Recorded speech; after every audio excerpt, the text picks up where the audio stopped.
Shalom, você está em mais um episódio do podcast Exegese e Exposição. Exegese on demand para você. Eu sou o pastor Davidson Pinon, sou mestre em Ciências da Religião, sou professor de Exegese Bíblica, pastor congregacional e também publisher editorial. E para mim é um prazer muito grande estar contribuindo para o seu conhecimento bíblico. Seja bem-vindo a este episódio.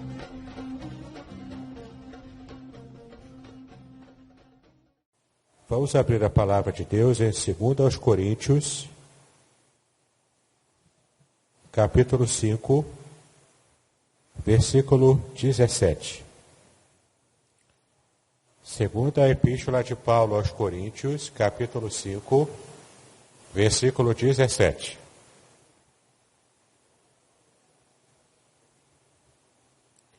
Esse é um texto conhecido de todos. E meditaremos agora nesse versículo, naquilo que o Senhor tem a falar ao nosso coração. Segunda Epístola de Paulo aos Coríntios, capítulo 5, versículo 17. Assim que se alguém está em Cristo, nova criatura é.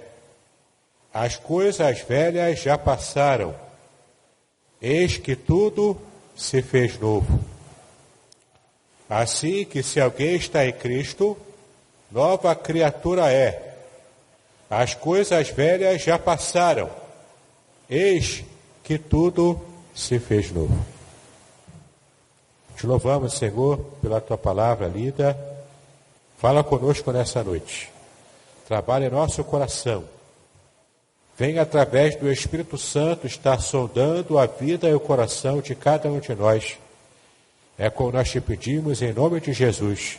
Hoje e para todos sempre. Amém e amém. Meus amados, esse texto, ele tem um contexto muito interessante. Em muitas ocasiões, a gente imagina que as questões dessa vida são as mais prementes, as mais emergenciais. Por exemplo, quando percebemos que há uma dificuldade na saúde física, isso em rápidos momentos toma a proporção de uma emergência muito importante. Quando percebemos uma situação financeira desfavorável, também ficamos alarmados, porque precisamos resolver essa questão financeira, porque dela depende o nosso sustento, a nossa própria vida, o nosso próprio bem-estar e o bem-estar da nossa própria família. Em muitas ocasiões, nós ficamos tão apegados às coisas desse mundo, as coisas dessa vida, que a gente tende a imaginar que quando pensamos em algo que se refere à vida espiritual, ao mundo espiritual, ele está assim muito distante, muito etéreo, muito longe. Parece que ele vira fumaça e a gente não consegue perceber a importância do que é essa realidade espiritual. Porque a gente ainda fica apegado às coisas materiais. E é interessante que essa tendência invadiu a igreja evangélica desde a década de 1970, com a teologia da prosperidade, com o neopentecostalismo surgido e sacramentado aqui no Brasil. Mas hoje já vemos essa revolução acontecer. Porque ainda hoje vemos que a teologia da prosperidade está entrando em declínio.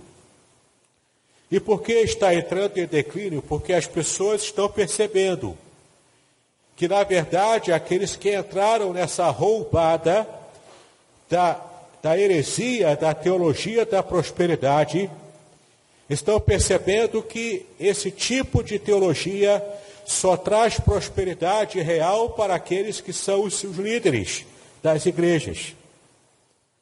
Só trazem prosperidade para aqueles que são os pastores, os apóstolos, os bispos, aqueles que de alguma forma conseguem manipular o rebanho. As pessoas estão acordando para isso. Mas o vazio emocional e espiritual ainda está lá dentro, gritando no coração da pessoa. O vazio que a teologia da prosperidade não conseguiu preencher. Por quê? Porque essa é uma forma, entre aspas, gospel, evangélica, de você focar unicamente nas coisas materiais. E essa revolução já acontece hoje, porque já aqui no Brasil surgiu a malfadada, já desde o começo, a teologia do coach. Pegaram aquele modelo do coaching das empresas seculares e já trouxeram isso para os púlpitos. Temos hoje igrejas especializadas em fazer um culto show para poder agradar e entreter as pessoas que vão frequentar essas igrejas. Igrejas que são pintadas de preto por dentro, para poder facilitar o jogo de luzes, para poder facilitar a fumaça do gelo seco. Querem a manifestação visível, mas não querem o que faz a manifestação acontecer. O poder de Deus, a presença de Deus, a aprovação do Senhor. Então começam a fazer essas manifestações de modo artificial. Então nessa esteira, nesse movimento, surge a teologia do coaching, que veio, na verdade, tapar um buraco muito grande deixado pela teologia da prosperidade. Mas, na verdade, o intuito, a intenção é a mesma. Enquanto a teologia da prosperidade focalizava em prosperidade financeira, e ela já está caindo por terra porque as pessoas estão acordando para a mentira que é isso, agora a teologia do coaching vem tratar desse buraco deixado, que é a questão da felicidade pessoal. As pessoas hoje buscam a felicidade a qualquer custo. E é uma coisa antagônica, é algo completamente surreal, porque nessa busca desenfreada pela felicidade pessoal, as pessoas estão infelizes. Na busca, na perseguição completa e total pela felicidade, a qualquer custo, as pessoas se tornam infelizes. As pessoas podem ter muito dinheiro, mas não conseguem ser felizes. As pessoas podem buscar aquelas palavras que vão massagear o ego, que vão trazer aquele alento emocional, mas na segunda-feira, após ouvir isso dos púlpitos evangélicos, dos púlpitos neopentecostais, essas pessoas na próxima segunda-feira já já ficam down, já ficam em depressão, porque elas precisam recarregar as pilhas emocionais, sempre recebendo uma palavra, a palavra do seu coaching. Hoje os pastores nem querem mais ser chamados de pastores, porque eles não querem pastorear, eles querem ser o coaching. Eles querem ter uma palavra empresarial, uma palavra performática, uma palavra meramente psicológica, usando técnicas de psicologia, técnicas até mal aprendidas da psicologia, usar neurolinguística para fazer com que as pessoas repitam frases feitas e vão então aumentando o seu desejo pela vida, o seu esforço para o trabalho. Isso pode até dar certo lá fora, mas no púlpito isso é uma depravação. Isso é uma deturpação, porque em vez de pregar a palavra, as pessoas estão pregando aquilo que as outras pessoas querem ouvir. Heresias das mais estapafúrdias estão sendo faladas hoje em dia. Por exemplo, um pregador do coaching disse que no Éden, se Jesus estivesse no Éden, ele também teria pecado, assim como Adão pecou. Falou uma asneira dessa. Um teólogo desse do coaching diz que a gente é o suprassumo que nós somos o suprassumo de tudo aquilo que Deus é, que Deus quer. Como se a gente tivesse em si mesmo um valor completamente intrínseco a nós mesmos. E nós estivéssemos hoje numa situação de depravação por causa do pecado. E essas pessoas vão deturpando o Evangelho. A mensagem do Evangelho não é essa. A mensagem do Evangelho é sim do amor de Deus pela humanidade. Mas o amor de Deus por uma humanidade caída. Deus não me ama porque eu sou bonito demais. Deus não me ama por isso. Deus me ama porque Ele tinha um propósito de restaurar a imagem dele próprio que Ele colocou na humanidade. E essa imagem foi completamente bagunçada pela ação do diabo na humanidade. O texto fala para a gente desse plano de Deus de restaurar a sua própria imagem divina no ser humano. Como que Deus vai levar a cabo esse plano? Como que Deus vai agir para nos abençoar e fazer com que realmente a gente consiga superar, suplantar, transcender a nossa realidade de pessoas caídas por causa do pecado. No contexto de 2 Coríntios, capítulo 5, Paulo está se referindo à ressurreição final, à ressurreição do cristão. E na sua argumentação, ele vai dizer aqui que o que realmente importa para os cristãos que estavam sofrendo pela perseguição, que estavam sendo mortos todos os dias. Só para os irmãos terem uma ideia, o imperador Nero, tal era o ódio que ele tinha pelos cristãos, que ele amarrava cristãos em cima de pedestais em vários locais da cidade de Roma, e esses cristãos amarrados eram queimados vivos em pedestais, porque ele queria usar os cristãos como luzeiros para Roma. A piada era clara, ele estava dizendo: você não se considera a luz do mundo? Pois então iluminem a cidade de Roma com a vida de vocês. E as pessoas eram queimadas vivas. Outras pessoas, outros cristãos eram jogados ao Coliseu para serem devorados por leões famintos. E isso com requinte de festa, porque as pessoas eram devoradas por leões ao vivo e a cores no Coliseu Romano. E aquilo era festa, aquilo era o carnaval, aquilo era o esporte deles. Quando Paulo percebe esse contexto, ele tinha que ter uma palavra de Deus para aqueles cristãos que estavam constantemente enfrentando perseguição, luta, miséria.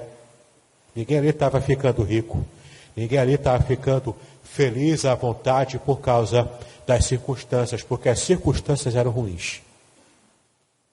As circunstâncias não eram favoráveis à fé cristã. Mas o que Paulo diz? Há uma esperança. Há uma esperança que extrapola a nossa realidade. Há uma esperança que está além daquilo que a gente hoje está colhendo. Esse pão amargo, esse fruto amargo que estamos colhendo hoje, que é a luta, que é a perseguição, que é a dor, que é o martírio. Esse fruto amargo que estamos colhendo e nos alimentando, ele vai se tornar doce. Porque todo esse fel, toda essa amargura, ela será transformada pelo poder de Deus. Tudo isso terá o seu fim, se acabará. Tudo isso perceberemos o plano que Deus tem de nos restaurar a sua própria glória, na sua própria imagem perfeita, como era no Éden. E haverá sim uma ressurreição para quem está em Cristo. Haverá uma nova realidade. No versículo 17, quando fala sobre essa nova realidade, ele diz: assim que se alguém está em Cristo, nova criatura é. As coisas velhas já passaram, eis que tudo se fez novo. Quem está em Cristo já é, no presente, agora, uma nova pessoa, uma nova mentalidade, novo sentimento, uma nova forma de enxergar a vida, um novo modelo para poder encarar as dificuldades da vida. Quem está em Cristo, por ser uma nova criatura, já está desapegado das coisas terrenas. Quem está em Cristo e é uma nova criatura, já não vale mais a pena apostar todas as suas fichas nas coisas materiais. Nós vivemos aqui na terra, passamos aqui na terra por um momento, e esse momento ele é rápido, ele é como um sopro, é como um vapor. Nós precisamos sim trabalhar, ganhar o nosso dinheiro para sustentar nossa família, sim. Precisamos desse esforço. Mas esse não pode ser o nosso maior esforço. O nosso maior esforço, como igreja do Senhor, é enxergar a realidade espiritual e trabalharmos para edificar a igreja de Cristo. Pregarmos o Evangelho para o mundo que está apodrecendo a cada dia mais. Falarmos do amor de Deus para aqueles que estão distantes do Senhor e estão tateando pela escuridade do mundo, tentando achar o significado para a sua vida.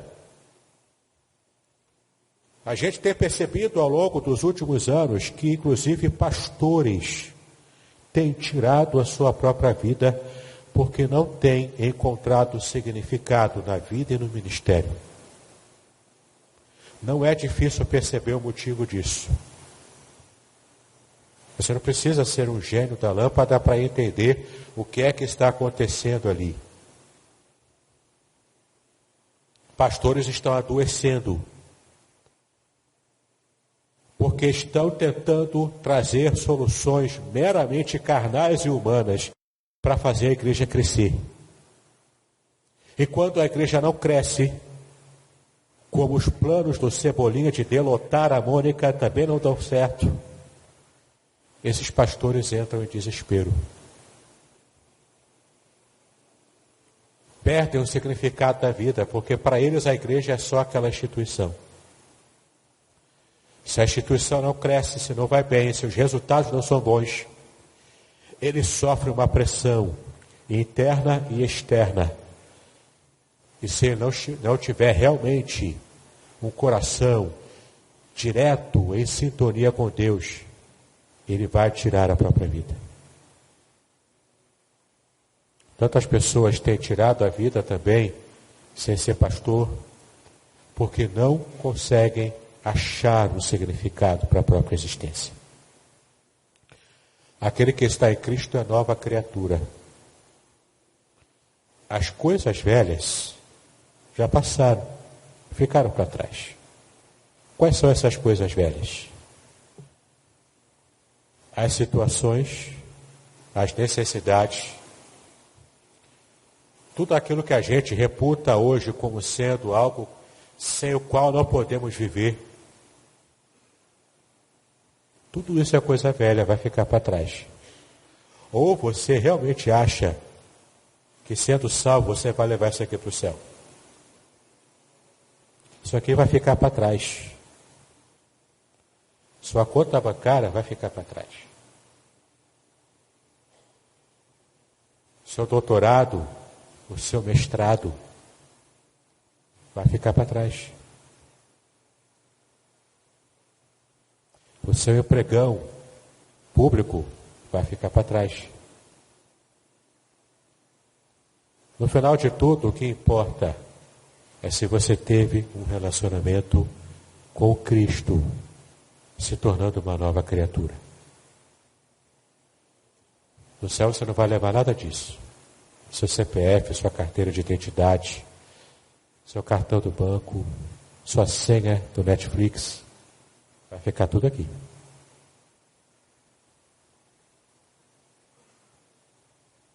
Tudo fica para trás.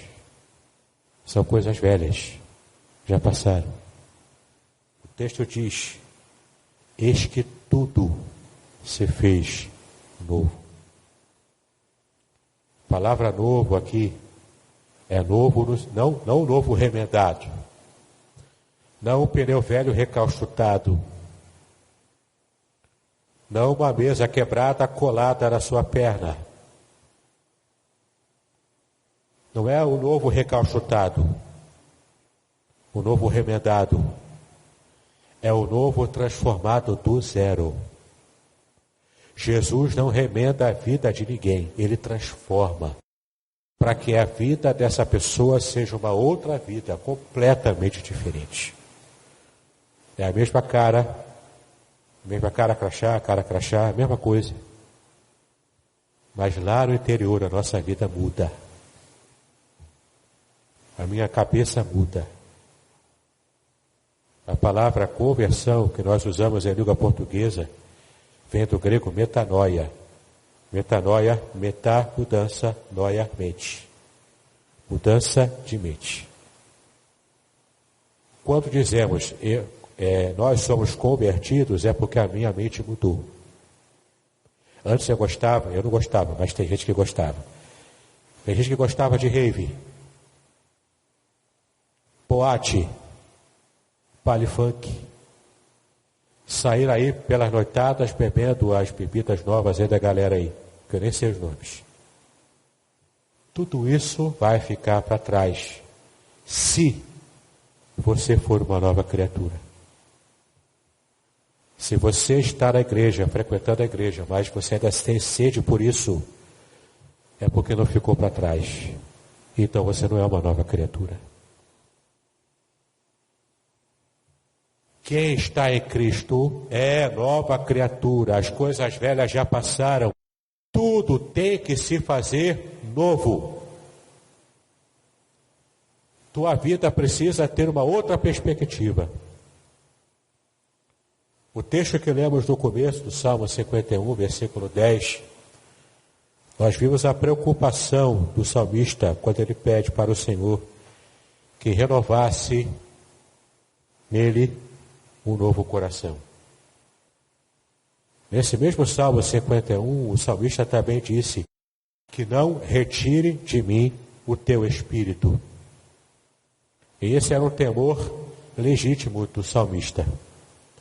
Porque Davi havia pecado grosseiramente contra Deus, contra o seu súdito do reino, Urias, naquele pecado conhecidíssimo dele com a Batseba.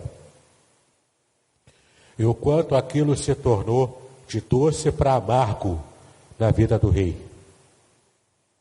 Então ele pede: não tira de mim a alegria da salvação, não tira de mim o teu espírito, porque isso vai me matar, isso vai me secar por dentro.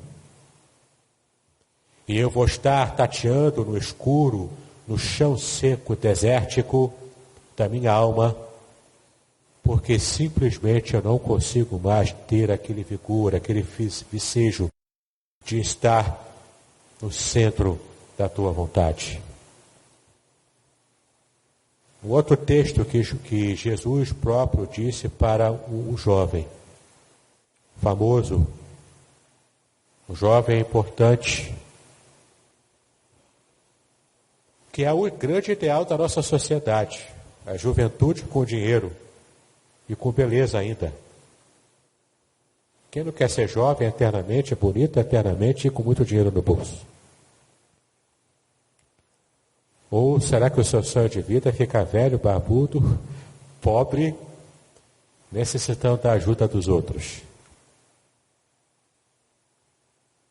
O jovem rico, em João capítulo 3, ele tinha uma preocupação. Como é que eu posso alcançar a vida eterna? Aquele homem, aquele jovem, chamado Nicodemos. Então Jesus fala para ele o seguinte: você quer ser salvo, quer ter vida eterna, a vida que vale realmente a pena? Você precisa nascer de novo. João capítulo 3, versículo 3. Quer ver o que diz lá? João capítulo 3, versículo 3. Jesus respondeu e disse-lhe: na verdade, te digo que aquele que não nascer de novo não pode ver o reino de Deus. Nicodemos era jovem, era rico, era inteligente, mas ele entendeu errado. Como assim nascer de novo? Vou ter que nascer novamente no ventre da minha mãe? Me explica direito, eu não entendi isso. Jesus está falando ali de um novo nascimento que acontece no mais íntimo do nosso ser.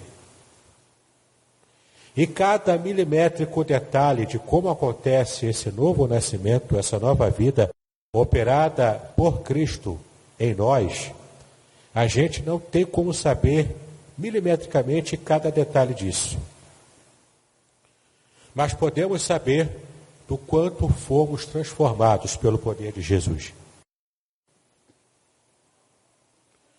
Podemos saber os resultados dessa ação espiritual que aconteceu em nossa mente, em nosso coração, quando um dia recebemos a Cristo como Salvador.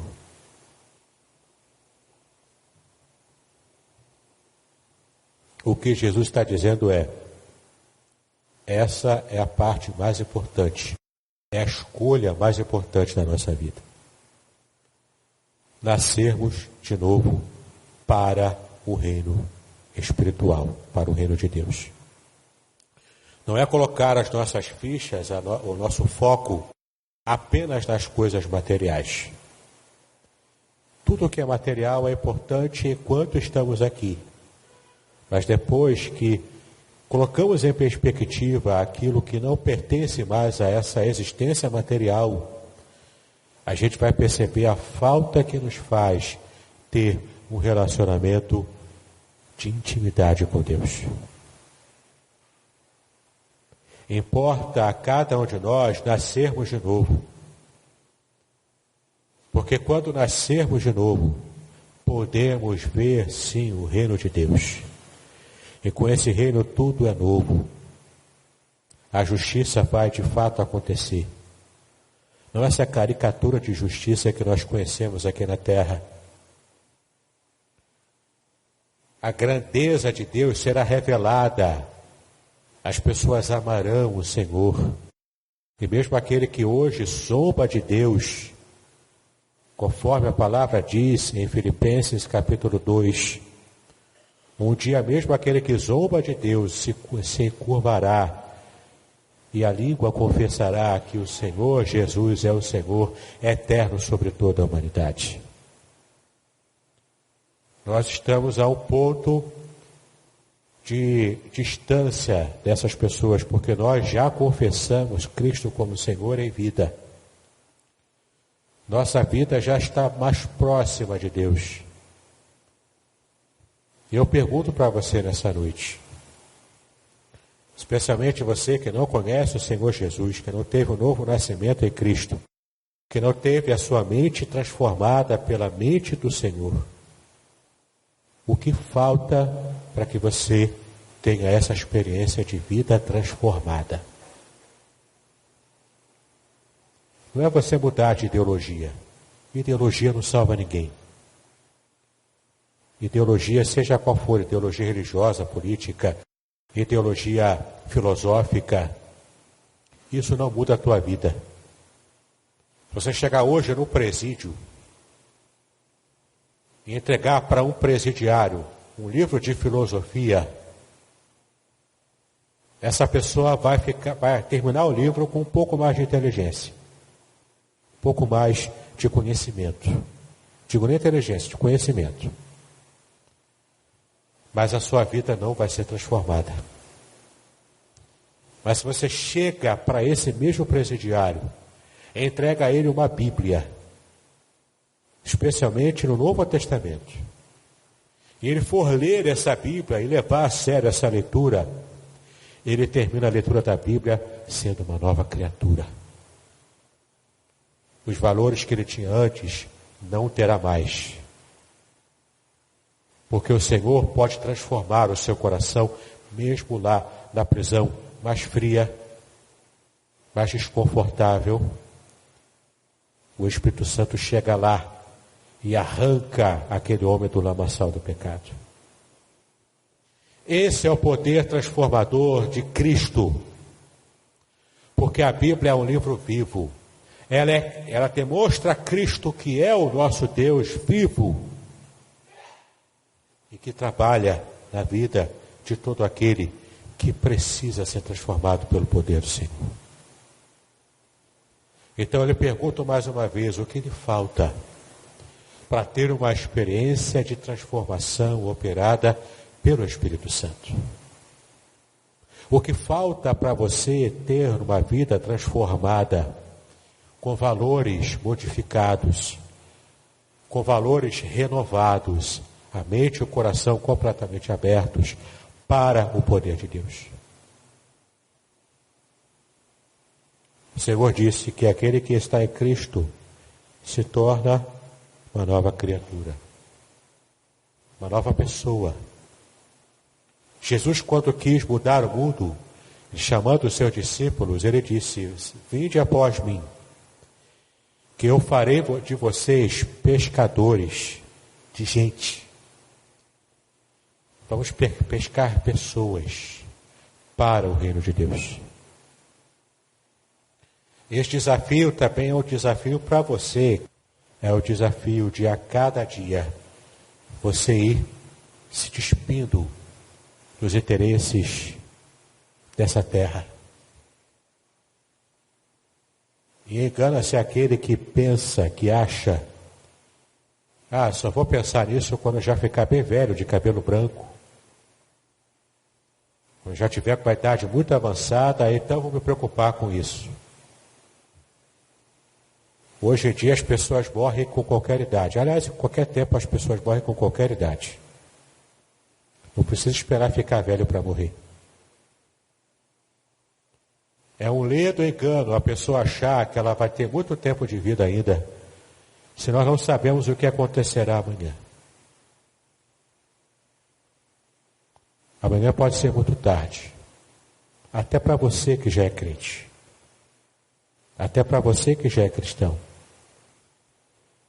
Nós precisamos a cada dia, meus irmãos, buscar um direcionamento divino para que os nossos valores sejam sempre transformados e renovados. E a gente não vá se entregando à carnalidade e aos poucos perdendo os valores do primeiro amor, que é o amor por Deus, pelo seu reino, pelas coisas espirituais. Que a gente possa aprender a priorizar o reino de Deus e a sua justiça, e sabermos que as demais coisas, por mais importantes que sejam, mas elas não podem ser prioritárias, elas serão acrescentadas por Deus na nossa vida. Não busque entretenimentos gospels. Isso vai te deixar tão vazio quanto antes. E se você for pensar em entretenimento, lá fora o povo sabe entreter melhor. Não venha para a igreja buscando entretenimento. Venha para a igreja buscando mudança de mente, mudança de vida. Se você fizer isso, em nome de Jesus, a tua vida vai ser completamente diferente. Você vai enxergar a vida de um modo diferente. Você vai de verdade ser luz do mundo e sal da terra para as pessoas que te cercam. Entendeu? Aquele que está em Cristo é a nova criatura. As coisas velhas já passaram, eis que tudo se fez novo.